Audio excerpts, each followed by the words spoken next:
早教你不要和夏玉的剑种厮混在一起。不无重临巅峰，一心。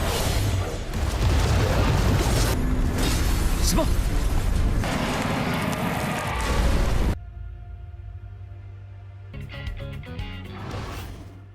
Lalu kita kembali kepada 1 jam berlalu sebelum Jiang Bilan benar-benar pulang kembali dan melihat kalau tetuanya sudahlah sekarat, yang dimana untuk Xiao Beifeng dan juga Su Feifeng mereka menggeledah seluruh barang milik dari Jiang Bilan. Hasil dari menggeledah barang-barang tersebut, mereka telah mendapatkan yang namanya cermin, di mana cermin ini bisa untuklah melihat pergerakan dari Qinan. Jadi cermin ini hanyalah diperuntukkan mengetahui keberadaan dari Qinan, guys. Dan mereka begitu terkejut, ternyata Qinan sedanglah berada di salah satu tempat yang begitu sangatlah sepi. Merasa ini adalah sebuah kesempatan, Xiao Beifeng meminta kepada seniornya untuklah membantu dia dalam menghabisi nyawa dari Qinan. Terlebih juga dia mempunyai dendam secara personal ya, dan seniornya akanlah membantunya, bahkan memastikan kalau Qinan akanlah dapat dikalahkan dengan begitu mudah. Namun di sini dia tidak berniat untuklah menghabisinya, tetapi dia akanlah membuat Qinan benar-benar menderita, yang dimana rencana awalnya dia inginlah membuat Qinan berlutut di depannya dan dia akanlah dieksekusi mati di hadapan seluruh para murid Tanah Suci. Alasan dia melakukan ini karena dia inginlah memperlihatkan siapapun yang telah berani untuklah menyinggung ataupun bermain-main dengan aliansi perdagangan, inilah yang akan mereka dapati. Tetapi untuk seniornya berkata, kali ini dia akan membantunya, tetapi tidaklah gratis. Jadi dia akan mempunyai beberapa hutang untuklah membayarnya nanti, guys. So Beifeng yang mendengar itu ya sungguh tidak begitu terima. Tetapi mau tidak mau, dia juga haruslah meminta bantuan kepada seniornya. Setelah berdiskusi, mereka berdua langsunglah pergi dari sana.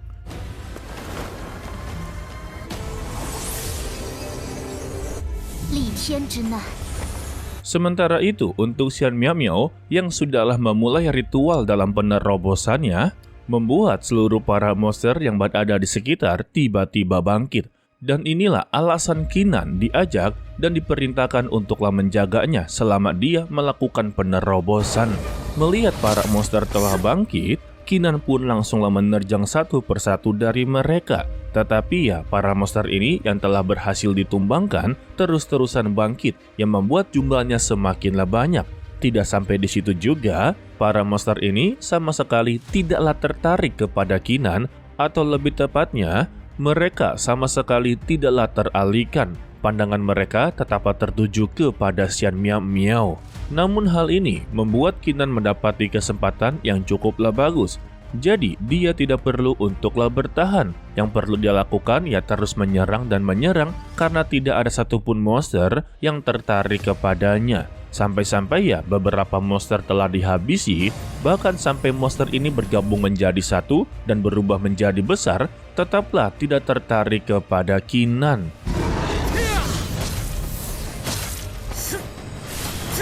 Sayangnya lagi asik-asik untuklah menumbangkan para monster di sana, dia mendapati serangan mendadak. Beruntungnya serangan tersebut berhasil untuklah ditangkis. Alhasil ya dia menjadi kebingungan. Bukankah dari awal para monster ini tidak tertarik kepadanya? Mengapa secara tiba-tiba situasi pertarungan berubah menjadi begitu drastis? Kecurigaan tersebutlah membuat Qinan menggunakan mata dewa perangnya dan memeriksa sebenarnya apa yang sedang terjadi. Dan ternyata serangan tersebut berasal dari dua bocah tengik ini, yaitu Xiao Beifeng dan juga Su Feifeng.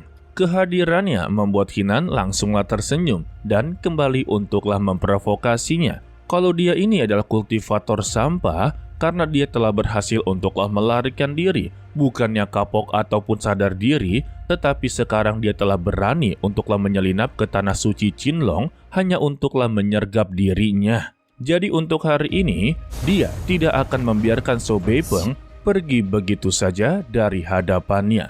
Lalu Qinan langsunglah mengeluarkan pedangnya dan menerjang ke arah Xiao Beifeng. dan dia berhasil untuklah menebasnya, tetapi itu hanyalah sebuah ilusi saja. Yang ternyata untuk kekuatan dari seniornya yaitu formasi papan catur. Jadi dia bisa menggunakan beberapa pion ataupun bidak yang nantinya pion-pion ini hanyalah akan menjadi sebuah bayangan dan akanlah mempersulit lawannya selama pertarungan. Sebab juga dia bisa untuklah bertukar tempat secara instan. Tetapi yang mereka lawan ini adalah Kinan. Dia adalah MC utama, ya sudah pasti kejeniusannya melebihi dari siapapun.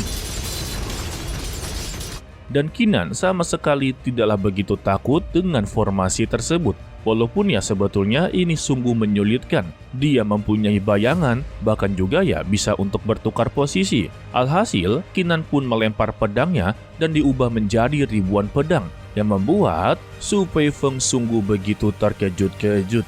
Dengan sigap, dia langsung melakukan formasi pertahanan dan bertanya kepada Su Feifeng apakah dia yakin kalau bocah yang mereka lawan ini adalah seorang kultivator yang berada di ranah martial Ancestor, sebab kemampuannya ini melebihi dari yang dia perkirakan.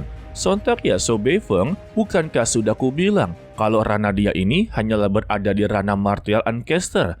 Tetapi dia memiliki kekuatan yang begitu sangatlah aneh. Jadi ya, mereka sama sekali tidak bisa untuklah memprediksi apakah Kinan ini benar-benar di ranah martial Ancestor atau memang sudahlah berada di kaisar bela diri tingkat menengah.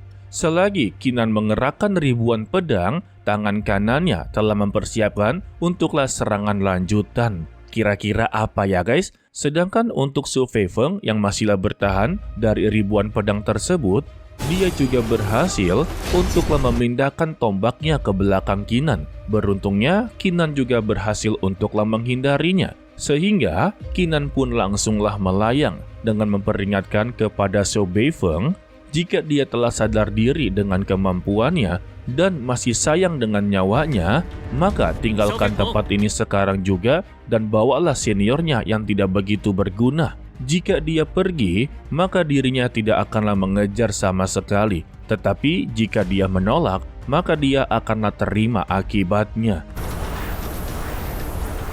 Dan ini adalah peringatan terakhir darinya, wadidaw. Tetapi Su Feifeng sama sekali tidaklah terima. Dia membalas peringatan dari Kinan kalau dia tidak mempunyai hak untuklah mengancam dirinya. Sebab bagi dia, Kinan ini masih jauh lebih lemah daripadanya. Dan dia menganggap sosok dari Kinan ini layaknya seperti semut yang akanlah diinjak-injak. Waduh, padahal mah kebalikannya ya guys. Lalu dia pun langsunglah mengeluarkan formasi caturnya atau masuk dalam mode serius. Alhasil ya Kinan telah mendapati jawaban.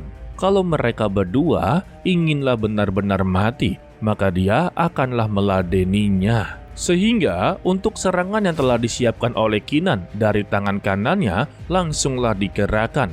Yang ternyata itu adalah kemampuan pedang jiwa dewa perang dalam bentuk yang begitu besar. Pertahanan yang dibangga-banggakan oleh Su Feifeng dapatlah dihancurkan satu persatu dengan begitu mudah. Kinan kembali memprovokasinya. Apakah dia pikir kalau peringatan dia itu hanyalah sebuah ancaman belaka? Dan juga dia tidak akan memberikan kesempatan untuk satu kali lagi karena untuk kesempatan terakhir mereka telah dibuang begitu sia-sia. Jadi terima saja kematian mereka berdua untuklah sekarang. Sayangnya serangan tersebut berhasil untuklah dihindari. Dia melakukan perpindahan tempat. Lagi dan lagi Su Feifeng mengancam kepada Kinan kalau hari ini juga dia akanlah mati di tangannya. Wadah. Jadi kita akanlah melihat siapa yang lebih pintar dalam pertarungan kali ini guys. Tetapi menurut Mimin untuk saat ini yang mendominasi sebetulnya adalah Su Feifeng. Karena sebetulnya kemampuan formasi catur milik dari Su Feifeng jika digunakan dengan begitu baik, maka Kinan bukanlah apa-apa. Dan semua itu terbukti ketika Kinan mendapati serangan yang begitu telak.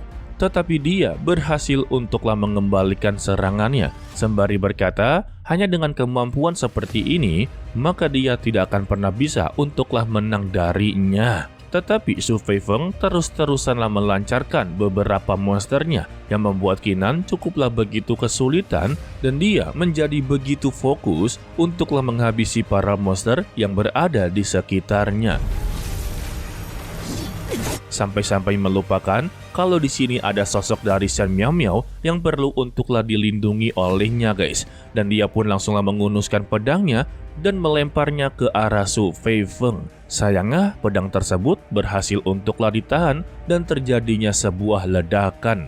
Dari ledakan tersebutlah membuat Qinan menjadi begitu sangatlah lengah. Dia merasa kalau pertarungan ini dialah yang mendominasi atau ya memegang kemenangan dalam pertarungan ini guys. Tetapi nyatanya dia telah salah melangkah dan telah tenggelam dengan kesombongannya sendiri.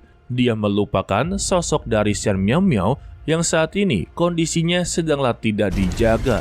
Membuat Su Feifeng yang telah mengetahui kalau Qinan telah ditugaskan untuklah melindungi Shen Miao. Alhasil ya, dia mendapati kesempatan besar dengan menebas tubuh dari Shen Miao. Melihat itu, Qinan pun langsunglah tercengang-cengang.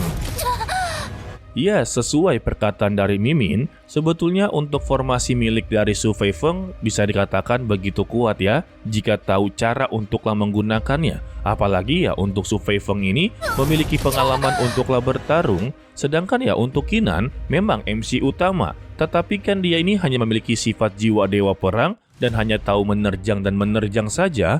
Karena bagaimanapun juga guys, dalam pertarungan, orang kuat bisalah kalah dengan orang lemah jika tidak memiliki strategi dalam pertarungan.